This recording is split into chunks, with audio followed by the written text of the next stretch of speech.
Hi mga mamits, tinry ko lang yung hi. Nagluto si mamis ng palabok! Ang daming itlog, saka napakasarap at napakabango. May giniling na ako. Ginisa ko na yan sa bawang sibuyas. Lalagyan ko na ng tubig. Gagawa ako ng sauce sa palabok. Sauce ng palabok to. Maglalagay na tayo ng tinapa. Pero tingnan lang natin ha. Huwag masyadong pabigla-bigla. Kasi minsan maalat yung nabibili natin na tinapa.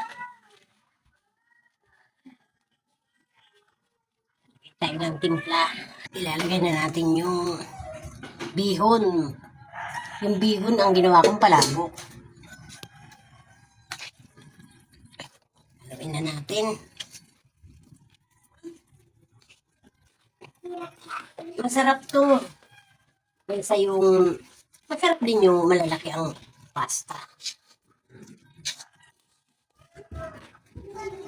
Pwede naman yung pansit bihon. Ganito.